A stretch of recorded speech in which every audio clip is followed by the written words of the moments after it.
Magandang araw sa atin lahat mga kababayan at ito na nga naipasa na ng pamunuan ni Romualdez itong budget para sa 2024 mga kababayan po natin.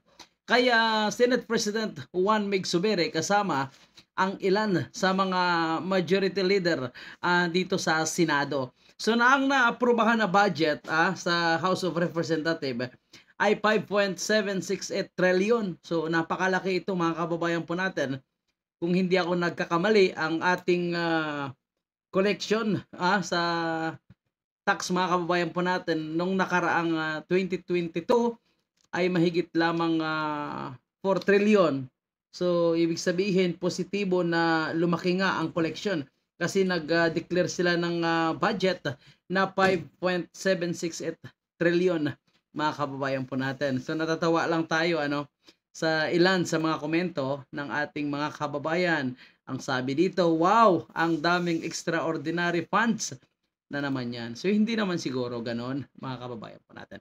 Anyway, dito ngayon magkakaalaman kung sino ang babawasan ang kanilang budget at kung sino ang dadagdagan or posible kaya totoo ang sinasabi ni House Speaker Martin Romualdez na susundin na lang umano ng Senado ang kanilang naaprubahan. So, ibig sabihin yan, kung susundin na lang ng Senado, edi wala na silang kalayaan, wala silang sariling pananaw at paniniwala pagdating sa budget, wala silang sariling mga analysis at calculation, ano pa ba, patungkol sa sariling budget mga kababayan po natin ng bawat departamento. So ibig sabihin kung susundan lang pala kagaya ng sinasabi ni House Speaker Martin Romualdez, kung susundan lang pala ng Senado ang kanilang naaprubahang budget, bakit magkakaroon pa ng Senate deliberation pagdating sa budget or plenary? Kung susundan lang din pala, edi sayang lang yung oras mga kababayan po natin. Kaya hindi ako naniniwala na susundan lang ng Senado, hindi ako naniniwala na susundan lang ni Senate President Juan Mig Zubiri at ilan 24 na mga senador po natin kasama ang Senate President. Itong kagustuhan ni House Speaker Martin Romualdez, ibig sabihin siya nang masusunod. So sobra-sobra naman mga kababayan po natin ang kanyang sinasabi. So ngayon mga kababayan po natin dito rin magkakaalaman kung ibabalik ba ang ilang confidential fund ng ilang agencies po natin. Gaya ng DICT, Department of Agriculture, syempre Office of the Vice President. Ano ba yung tinanggalan na departamento? So, dito magkakaalaman. Kasi ang ilang senador, lalo na yung kaalyado ng mga Duterte, ay sinasabi na dapat umano magkaroon ng CIF, ang Office of the Vice President, lalo na yung Department of Education. So, dito ngayon magkakaalaman mga kababayan po natin kung kaya ba nilang panindigan ang kanilang sinabi o hahayaan na lang na talagang manalo at manaig itong kagustuhan ni House Speaker Martin Romualdez. Anyway, panoorin muna natin ang kanilang mga iklabos at na mga statement mga kababayan. Okay. Ladies and gentlemen, today marks a significant moment in our legislative journey.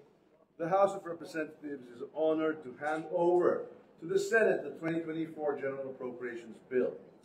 This bill, approved by our chamber, encompasses 194.5 billion in realigned funds meticulously designated to fortify our national security, shield Filipinos from the impacts of global inflation, and guarantee food security. I wish to extend my heartfelt gratitude to every member of the House of Representatives. Your tireless efforts and commitment to transparent budget proceedings have enabled us to approve this appropriations bill in record time once more.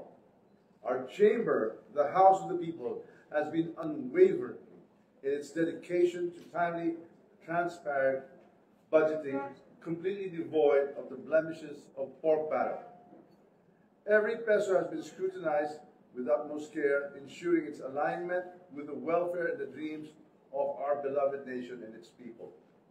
In these challenging times where global inflation and surging prices of essential goods test our resilience, the 2024 budget stands as a response to the urgent needs of ordinary Filipinos. we have incorporated significant institutional and individual amendments to offer both immediate respite and enduring solutions to these challenges. The escalating costs of living weigh heavily on our fellow Filipinos, and we in the House recognize our mandate to address these concerns swiftly and effectively. Honoring the Supreme Court's directive, we have instituted reforms to categorically abolish the pork barrel system.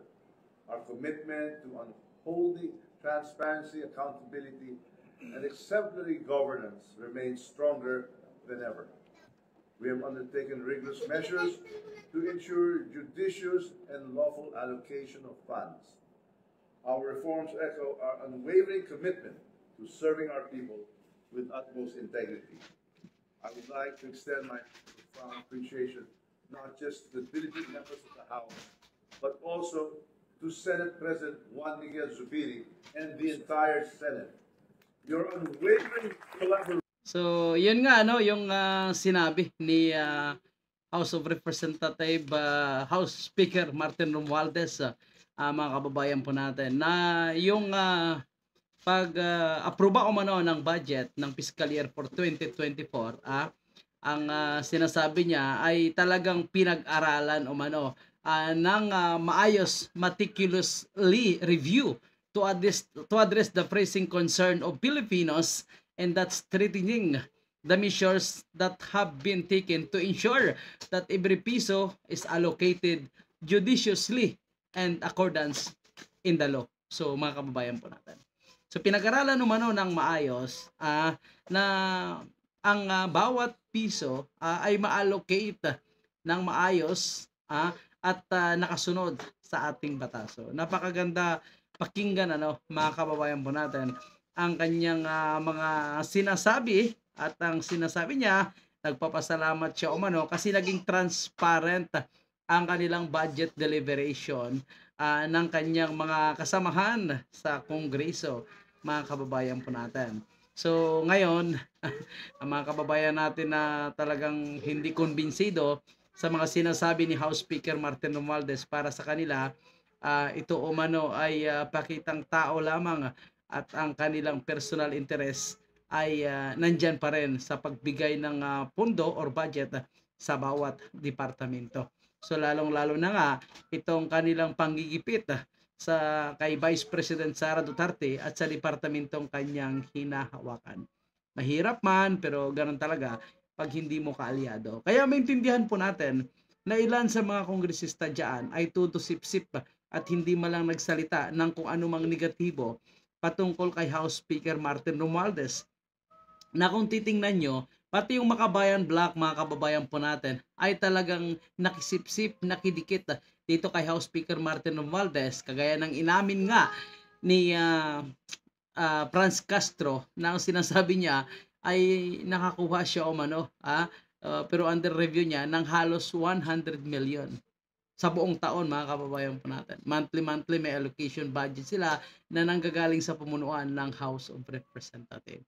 So, sino bang kukontra dyan, mga kababayan po natin, kung bibigyan ka ganong budget, ganong kalaking budget? Ang tanong, nasaan ang resibo nito mga extraordinary expenses, itong sinasabi nilang classified fund? Saan ba talaga ito napupunta? Kung talagang matikiluso nilang pinag-aaralan ang bawat pondo, bakit hindi nila ilabas ang resibo para sa sinasabi nilang transparent lang yung budget deliberation kasi naka-live broadcast. Pero ang pinagagastusan, nasaan?